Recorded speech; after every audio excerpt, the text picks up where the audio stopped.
All right. Welcome to another edition of In Conversation here on Rock Show Critique. And today's guest is Michael Wilton from Queensryche. Welcome. Well, hello, and thank you for having me. No problem. We'd love to talk to you guys. Amazing. Man, you guys just got done with touring with Judas Priest here. Man, tell us about this tour, man. It was, I got to see the show in Albany, man. It was like your second night of the tour. Man, what a tour.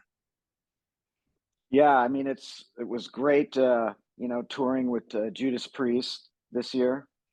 We did the spring tour and then the fall tour, which just ended, and what a great combination. Love the guys, and obviously fans from when I was a kid. So a lot of great times, and just seeing those guys. And Rob is just such a nice guy, and he's still killing it on vocals, and you know great set lists. Love the Judas Priest guys, and so it was really fortunate for us, to be on that tour. I think it was a good package. I think our music complements each other. um, the crowds were good. Fans loved the whole show, both bands, and so for us, it was, springboarding out of a crappy pandemic. This was like the perfect recipe for us. So we're very thankful. Yeah, obviously you guys have toured in the past. Back in 2005, you did a big shed tour out here in the States, and that was probably one of my favorite Queensryche shows ever. And then you guys go out on the road this year with them again, and I'm like, you guys just hit everybody right out of the gate. The way you guys comprised the set list this time around, I just felt that this show was even better than that show, and that was like what 17 years ago. And same with Priest. I mean, these guys are still putting on just amazing shows this late in their career here. Um, so obviously doing what was the idea behind obviously when you got a 60-minute set as opposed to when you're headlining, you could fit a lot more stuff in. Um, Right. Yeah. but it seemed like you focused more on basically the Warning album and the Operation Mindcrime this time around. Was that intentional? Well, I think, when you're, supporting a band like Judas Priest, you want to keep the music pretty energetic. So um, a lot of the old school albums have that energy. And so, we balanced it with two of the new songs on this tour, and it worked out really well. But like you said, every night was different. Sometimes we had 50 minutes, sometimes we had 45 minutes. So it's not that many songs, and it kind of goes by pretty fast. So we were, lucky to do a wide range of songs that their audience obviously hopefully would remember and know. So it's with a band like that, you want to keep it energetic and heavy. So that's definitely a calculated thing that any band would do. Yeah, I mean, you hit them hard and fast right out of the gate with Queen of the Reich, and it just seemed like every song from there, and even the new song. You only did one the night we seen you. That was Behind the Walls, but man, now as we talk about the new album, Behind the Walls, definitely one of the solid tracks on that album. Um, Obviously, the new album, Digital Noise Alliance, just came out in October, just about the time just before your tour started there. All the people you've been talking to, are you getting like a wide variety of songs that people mention to you that they really like? Because there's just so many phenomenal songs on this album. Oh yeah, I mean this album is really connected with the fans, and that's the goal of any band when they record an album. It's not just pleasing themselves or ourselves. It's about connecting with the fans, and just I think this album is just hit home with so many people, and you know, everyone that I've talked to in interviews and on the road, it's like everybody has different favorite songs, and please play this when you do your headline tour. Please play this, please, it's pretty amazing. And of course, we like to do and represent, the Todd era as much as we can. But I think in the future, I think, yeah, we're going to start blending in more of the songs from Digital Noise Alliance because, like you heard, Behind the Walls, it worked great live. So, and it blends. It's a heavy song, and it's kind of got the epic Queensryche double solos and all that, and it works really well live. So, and I think we're going to find out that a good part of these songs that are on Digital Noise Alliance are going to work really well live. Yeah, I mean, a couple of the ones that would love to hear. Lost in Sorrow is definitely probably the top of my list. Hold On was another one that really stood out. Obviously, Forest, a little different compared to the rest of the album, but definitely a standout track by far. And then, of course, Behind the Walls. Now, do you have a track or two that you consider your favorite on this album? Well, I mean, they're all very special and all very different. That's it's When Queensryche comprises an album, it's the sequencing is very thought out. We want a good variety of songs. We don't want all the songs sounding the same. We don't want all the songs in the same key. And so I think that lends itself to make each song its own entity, at least from my point of view. And I just go from day to day. I have different favorites. I mean, I love Tormentum just because it's one of those songs that when we were writing it, it wasn't, the traditional structure. It starts with one section, it breaks down, it goes to a proggy section. It never goes back to the first section. It just keeps building and building and building.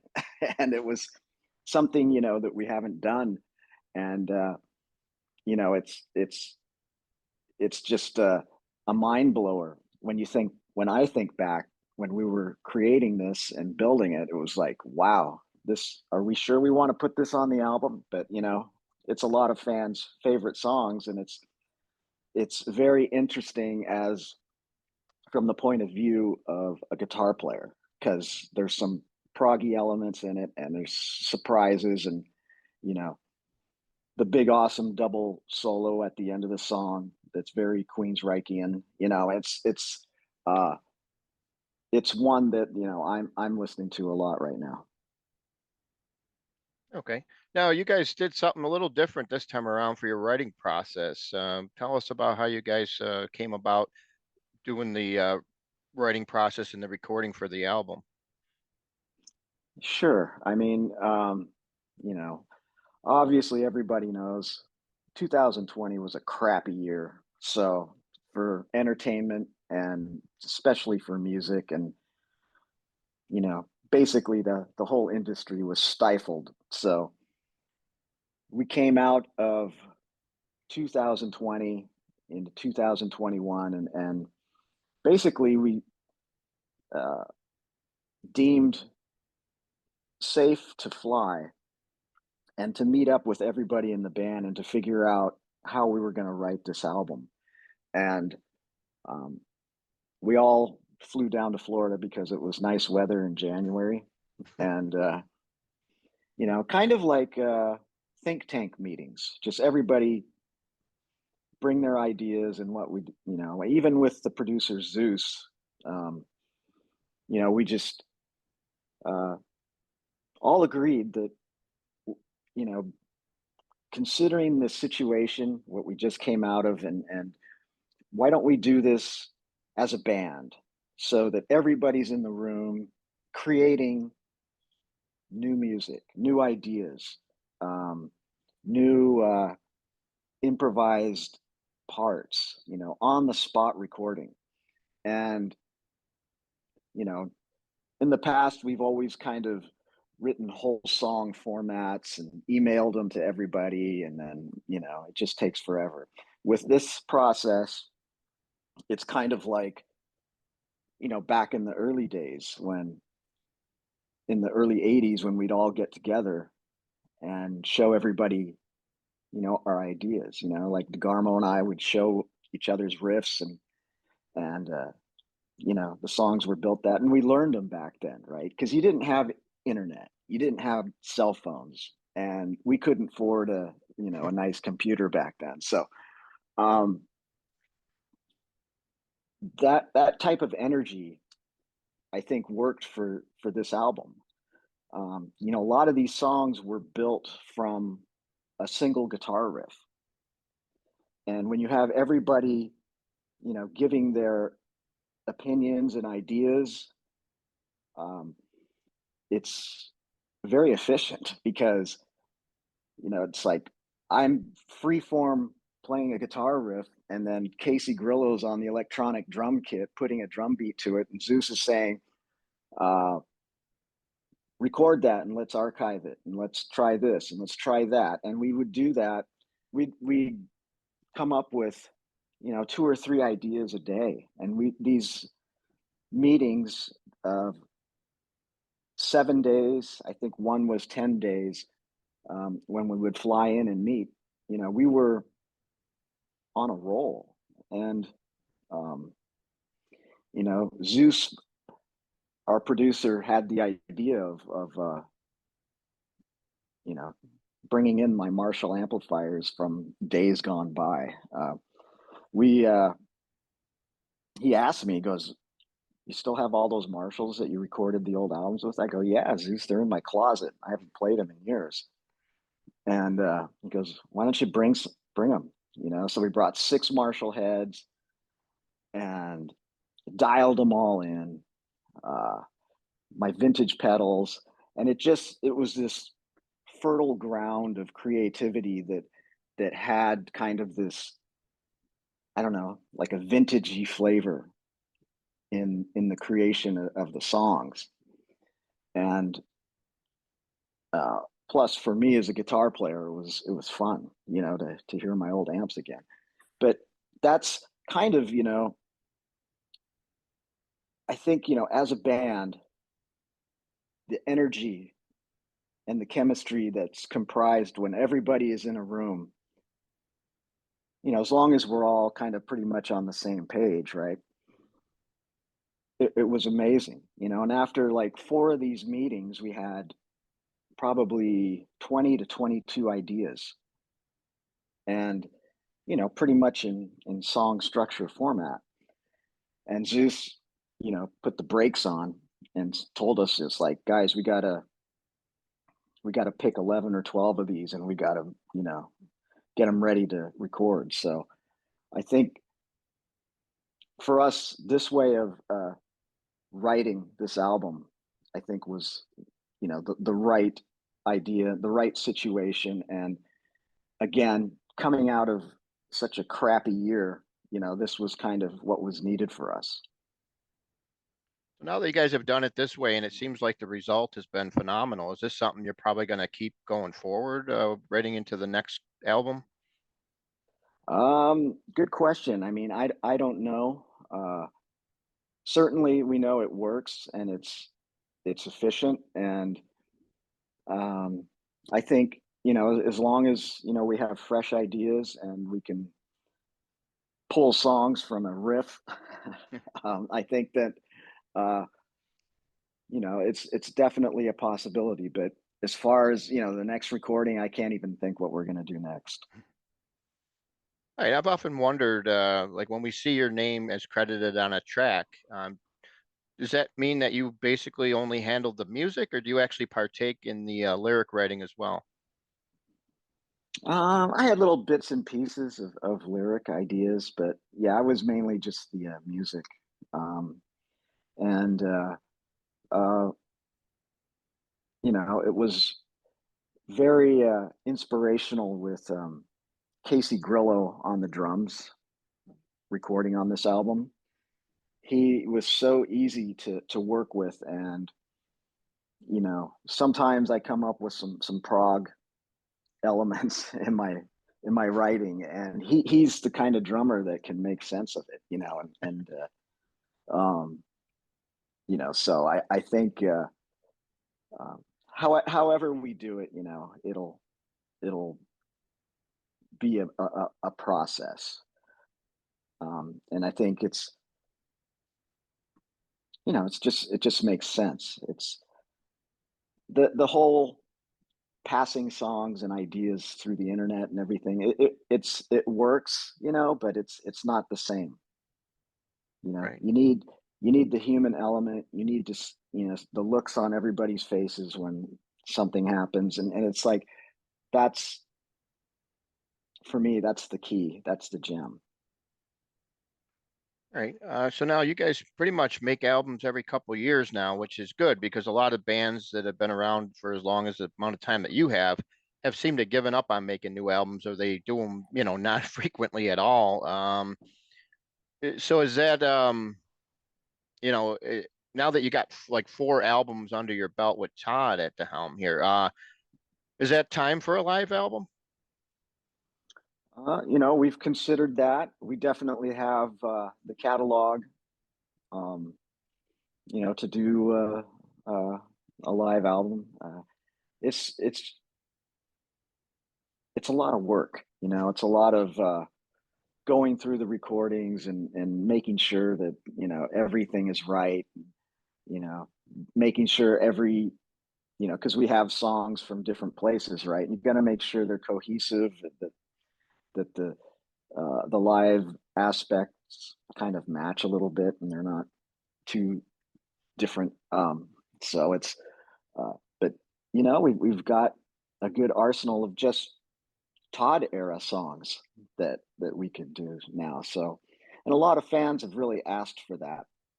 They've said, you know, we would love to hear Todd, you know, in a live DVD singing the old songs, and we'd love to hear, um, you know, a Todd era Queensryche live album as well. So there, we've gotten a lot of you know, input as far as that, and it's something that, yeah, you know, we'll consider it, but we just don't know.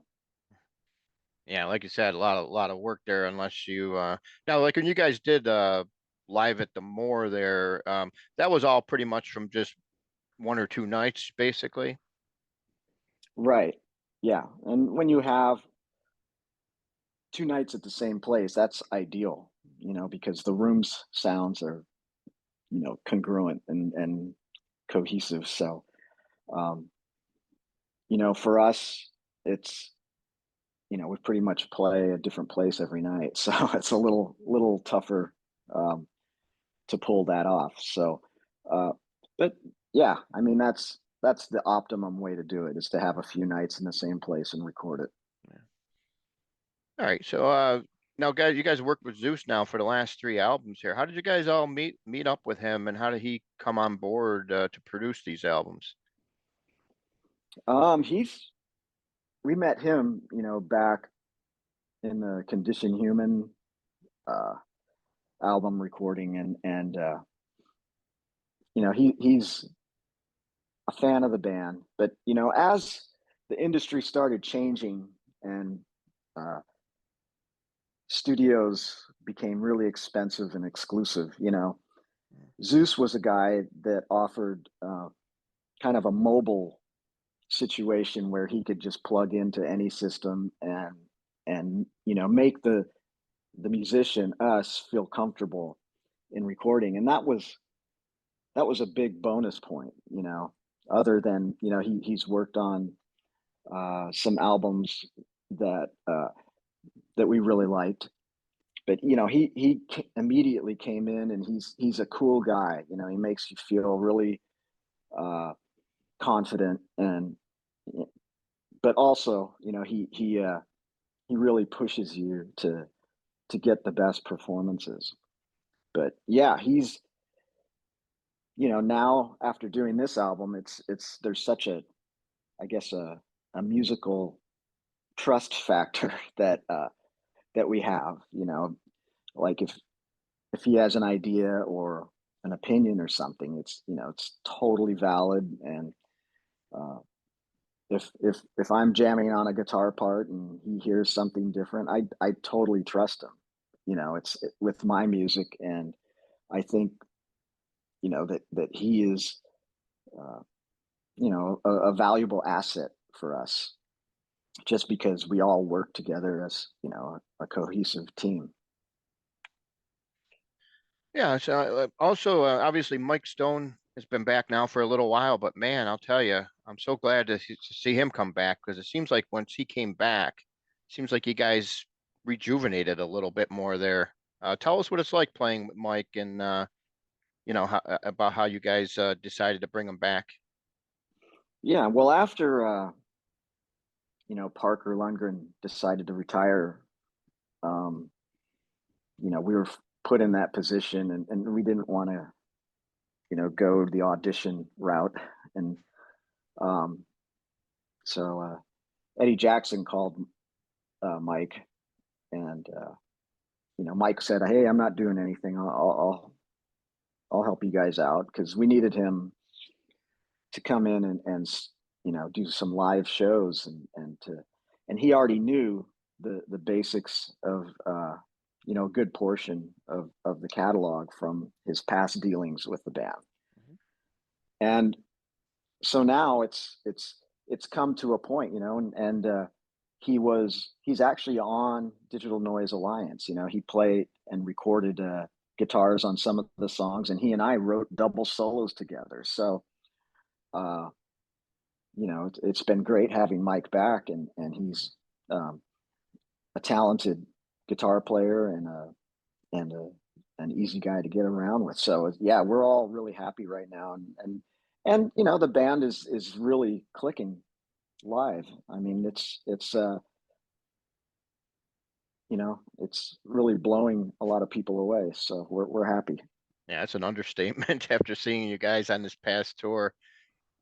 So they're going to be starting a new tour. It was just announced just before we went live here. What can you tell us about what you guys are going to be doing on this next tour? It's a headlining tour, obviously. Um, yeah, I mean, we've been working on this, for 2023. I think it's the beginning of March. Um, so uh, yeah, it's a full headline tour. It's a full, Digital Noise Alliance headline tour that um, we're really excited to get out there and get touring again. And this, it's we're rebuilding and establishing again because it's uh, for us, it's like, I don't know, a bit of the Wild West. There's a lot of congestion out there. There's a lot of bands touring, and to put a tour together like this, we're really happy that we can get out there and do a full tour. Yeah, I think you're going out at the right time too, because in the past, we've noticed bands from like your era. It seems like when they go out, not in the summer, because it seems like all these bands go out in the summer, especially the pop acts and everybody else, country and everything. You got more competition going out now when there's not a lot of people out on the road as there normally is, like during the summer, is a smart move. I think that's really going to pay off dividends here, and I definitely recommend this live show to anybody that wants to see the band because these guys definitely are firing on all cylinders right now. Yeah, and we appreciate the fans, their input, and for us, it's like, I think we're going to make this different than previous tours because we're really going to mix up the set list. So, um, for people saying, "Oh, they're just going to play the same stuff again," they'll be surprised. Yeah, I could attest to that because I seen you came here to Batavia Downs back in 2021, and the total. I mean, obviously, it was only a shorter set because of Priest, but man, you guys changed out so many songs. I don't think we heard no more than like a handful of songs during both shows. So there's going to be a lot more variety, I would assume, with you guys for sure. Exactly, and it's like, uh, you got to keep a balance, right? And it's like, because you got the hardcore fans that want to hear the deep cuts and they want to hear the new stuff, and then you got the casual fans that just want to hear the hits, the Right. the staples from the legacy albums. So, um, but it's a headline set, so we have 90 minutes. So there's a lot of wiggle room in there for some different stuff. Exactly. I just have one more question to talk about real quick here before we go, and that would be, you guys have recorded. I'm not sure how many albums you're up to now, but I keep losing track after a certain period of time. You got so many, but all throughout all of your studio albums, you know, the regular studio albums, you've only recorded one cover song, interestingly, and that would be "Gonna Get Close to You," the Del Bello cover. How did you guys come about that recording that particular cover, and then actually that song became the first single released off of Rage for Order?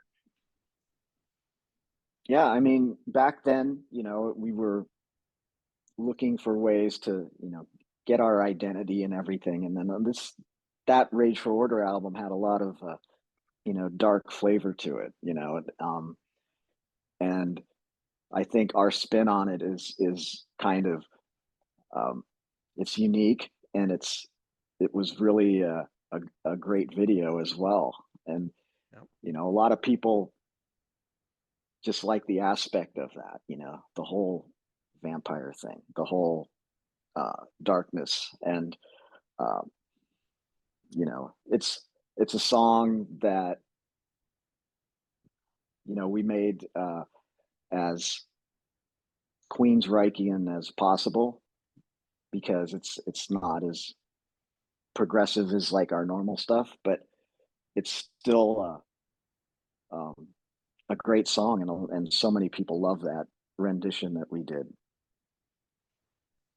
Yeah. Now, was that something that was brought to you by the record company, or was it just something one of you guys came across on your own? Yeah, one of the guys, was a fan of Lisa Dalbello, so um, yeah, we got permission and went went to it. Okay. All right. Well, good talking to you, Michael. I appreciate your time here. Definitely. I know you're really busy getting ready for another tour now. We just found out today and just coming off tour. So it seems like you're probably not home that much. It's going to be a busy year, I would assume, the rest of the way for you here. Yeah, And and it's that's just the way it is right now. It's like um, hard rock bands, have to tour to survive. So it's like that's our biz. So you gotta get out there and prove yourself, because, like I said before, there's a lot of competition. There's a lot of congestion out there, and we're just thankful that we can uh, somewhat get back to normal, and keep touring and bringing music and making people enjoy us.